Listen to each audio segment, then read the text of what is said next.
एक कोर्ट की सुनवाई शुरू होने में अब बहुत कम समय बचा था। हर किसी के चेहरे पर बेचैनी साफ दिखाई दे रही थी। तभी एक फोन बजा। उसने जल्दी से कॉल उठाई और घबराई हुई आवाज में बोला, हेलो।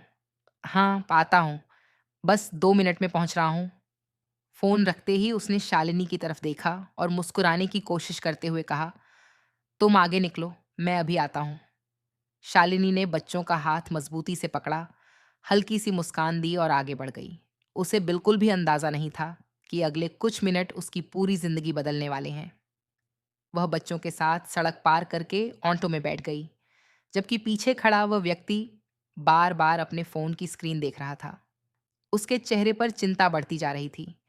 उसे महसूस हो रहा था कि कुछ बहुत गलत होने वाला है।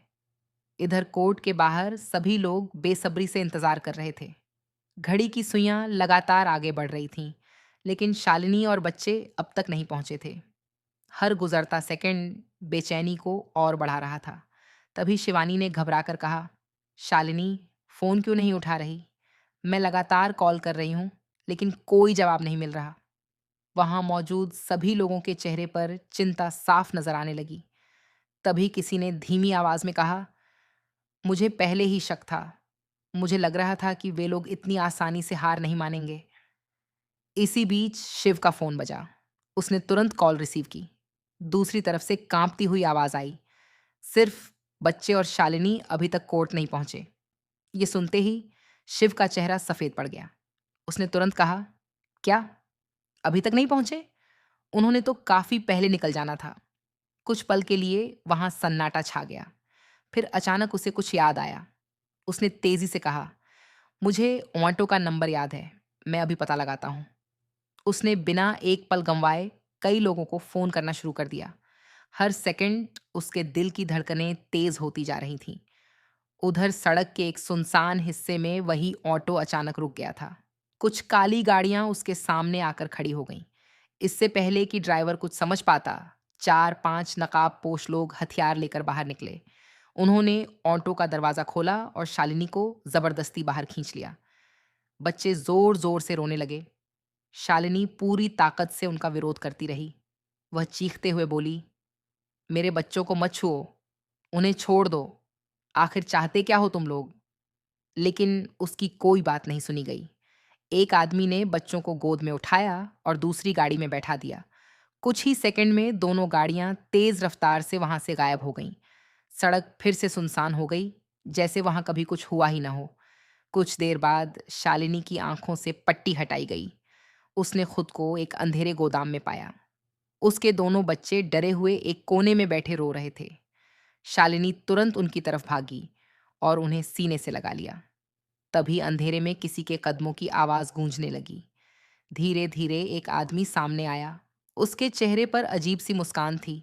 उसने ताली बजाते हुए कहा, आखिरकार तुम यहां पहुंच ही गई शालिनी।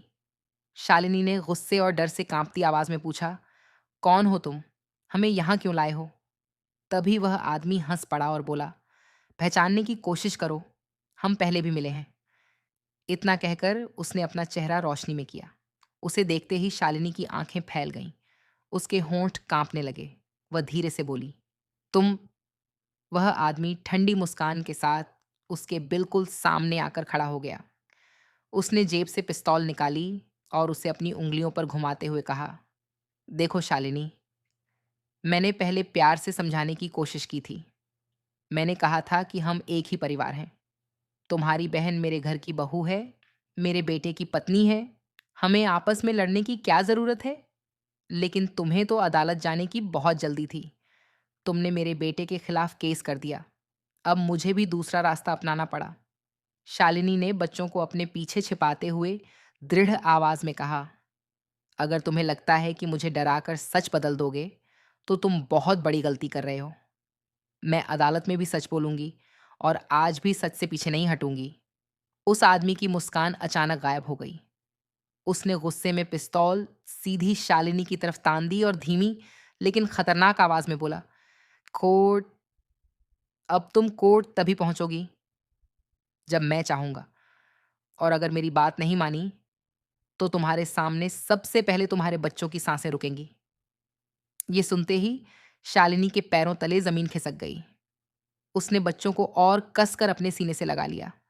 उसकी आंखों में डर था, लेकिन उसी डर के पीछे एक माँ का अटूट साहस भी छिपा था। उसे समझ आ गया था कि अब यह सिर्फ अदालत की लड़ाई नहीं रही, यह उसके बच्चों की जिंदगी और सच की आखिरी जंग बन चुकी थी। सेक्शन 2 उधर कोर्ट के बाहर माहौल हर मिनट के साथ और ज्यादा तनावपूर्ण होता जा रहा था। जज के आने का समय हो चुका था, लेकिन शालिनी और बच्चे अब तक नहीं पहुंचे थे। शिव की बेचैनी अब साफ दिखाई देने लगी थी। वह बार बार फोन मिलाता, लेकिन हर बार सिर्फ एक ही जवाब मिलता। जिस नंबर पर आप संपर्क करना चाहते हैं, वह फिलहाल उपलब्ध नहीं है। उसके माथे पर पसीना छलक आया। उसे महसूस होने लगा कि यह कोई साधारण देरी नहीं, बल्कि पहले से रची गई साजिश है। उसने तुरंत करण कुलकर्णी को फोन लगाया। दूसरी तरफ से घबराई हुई आवाज आई, शिव, ऑटो वाला मिल गया है, लेकिन उसकी हालत बहुत खराब है। किसी ने उसे बुरी तरह पीटा है। ये सुनते ही शिव का दिल जोर से धड़क उठा। अब उसे पूरा यकीन हो गया कि शालिनी और बच्चों का अपहरण हो चुका है। शिव बिना समय गंवाए उस जगह पहुंचा जहां ऑटो चालक बैठा कांप रहा था। उसके चेहरे पर चोट के निशान थे और आंखों में डर साफ दिखाई दे रहा था। उसने कांपती आवाज में बताया, साहब, अचानक 2 काली एसयूवी आईं। उनमें से हथियारबंद लोग उतरे। उन्होंने मुझे बाहर फेंक दिया। मैडम और बच्चों को जबरदस्ती दूसरी गाड़ी में बैठा कर ले गए। मैं कुछ भी नहीं कर पाया। शिव ने तुरंत पूछा, क्या तुमने किसी का चेहरा देखा? ड्राइवर ने सिर हिलाते हुए कहा, सबने चेहरे ढके हुए थे, लेकिन उनमें से एक आदमी सबको आदेश दे रहा था। बाकी लोग उसे साहब कहकर बुला रहे थे। ये सुनते ही शिव की आंखों में गुस्सा भर गया। उसे समझ आ गया कि यह काम किसी बहुत ताकतवर इंसान का है। इधर उस पुराने गोदाम के अंदर शालिनी अपने दोनों बच्चों को सीने से लगाए बैठी थी। बच्चे लगातार रो रहे थे। वह उन्हें चुप कराने की कोशिश कर रही थी, लेकिन उसके अपने हाथ भी कांप रहे थे। तभी वही आदमी फिर से उसके सामने आया। इस बार उसके साथ 4 हथियारबंद गुंडे भी थे। उसने कुर्सी खींचकर शालिनी के सामने बैठते हुए कहा, देखा, मैंने कहा था ना कि अदालत तक पहुंचना इतना आसान नहीं होगा। शालिनी ने गुस्से से उसकी तरफ देखा और बोली, तुम डरपोक हो। अगर तुम्हारे बेटे ने कुछ गलत नहीं किया, तो अदालत से क्यों डर रहे हो? ये सुनते ही उस आदमी का चेहरा तमतमा उठा। उसने मेज पर जोर से मुक्का मारा और चिल्लाया, चुप! तुम नहीं जानती कि इस केस के हारने का मतलब क्या है। अगर मेरा बेटा जेल गया, तो हमारा नाम, हमारी इज्जत, हमारा कारोबार सब खत्म हो जाएगा। शालिनी ने बिना डरे उसकी आंखों में आंखें डालकर कहा, इज्जत झूठ से नहीं बचती, सच से बचती है। और जिसने अपराध किया है, उसे सजा जरूर मिलेगी। उसकी यह बात सुनकर वह आदमी कुछ पल तक चुप रहा। फिर उसके चेहरे पर एक खतरनाक मुस्कान लौट आई। उसने जेब से कुछ कागज निकाले और उन्हें शालिनी के सामने फेंक दिया। यहां हस्ताक्षर कर दो। लिख दो कि तुमने गुस्से में झूठा केस दर्ज कराया था। अदालत में जाकर यही बयान दोगी। उसके बाद तुम और तुम्हारे बच्चे सुरक्षित घर चले जाओगे। शालिनी ने उन कागजों को देखा भी नहीं। उसने उन्हें उठाकर वहीं फाड़ दिया। कागज के टुकड़े हवा में बिखर गए। उसने दृढ़ आवाज में कहा, मैं मर जाऊंगी, लेकिन झूठ नहीं बोलूंगी। ये सुनते ही कमरे में मौजूद सभी गुंडे एक दूसरे का चेहरा देखने लगे। शायद उन्होंने पहली बार किसी को इतनी मजबूती से इनकार करते देखा था। उस आदमी का धैर्य अब जवाब दे चुका था। उसने गुस्से में पिस्तौल निकाली और बच्चों की तरफ बढ़ गया। दोनों मासूम डरकर अपनी मां से लिपट गए। वह बोला, आखिरी बार पूछ रहा हूं, साइन करोगी या नहीं? शालिनी की आंखों से आंसू बह रहे थे, लेकिन उसकी आवाज नहीं कांपी। उसने कहा, मेरे बच्चों को नुकसान पहुंचाने की हिम्मत मत करना। भगवान सब देख रहा है। तभी अचानक गोदाम के बाहर किसी गाड़ी के तेज ब्रेक लगने की आवाज आई। सभी गुंडे चौकन्ने हो गए। एक आदमी भागता हुआ अंदर आया और घबराकर बोला, साहब, लगता है कोई हमें ढूंढते हुए यहां तक पहुंच गया है। ये सुनते ही कमरे में सन्नाटा छा गया। उस आदमी ने तुरंत अपने लोगों को आदेश दिया, पूरे गोदाम की तलाशी लो। कोई भी अंदर आया है तो जिंदा वापस नहीं जाना चाहिए। उधर गोदाम से कुछ दूरी पर शिव अपनी कार से उतरा। उसके साथ करण और 2 पुलिस अधिकारी भी थे। जमीन पर पड़े टायरों के निशान, टूटे हुए कांच और बच्चों का एक छोटा सा खिलौना देखकर शिव की आंखें भर आईं। उसने खिलौना उठाकर मुट्ठी में कस लिया और धीमी आवाज में कहा, शालिनी, मैं आ गया हूं।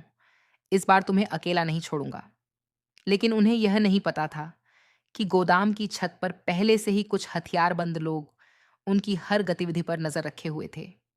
उनमें से एक ने वायरलेस पर कहा, साहब, शिव यहां पहुंच चुका है। अब क्या करें? दूसरी तरफ से ठंडी आवाज आई, उसे अंदर आने दो। आज एक नहीं, दो दो दुश्मन हमेशा के लिए खत्म होंगे। शिव और पुलिस धीरे धीरे गोदाम के मुख्य दरवाजे की ओर बढ़ने लगे। हर कदम के साथ खतरा और करीब आता जा रहा था। अंदर शालिनी को भी बाहर से आती हल्की आवाजें सुनाई देने लगीं। उसके दिल में उम्मीद की एक छोटी सी किरण जगी। उसने मन ही मन प्रार्थना की, हे भगवान, बस एक बार मेरे बच्चों को बचा लेना। उसी पल गोदाम का भारी लोहे का दरवाजा धीरे धीरे चरमराते हुए खुलने लगा और सभी की नजरें उसी तरफ टिक गईं।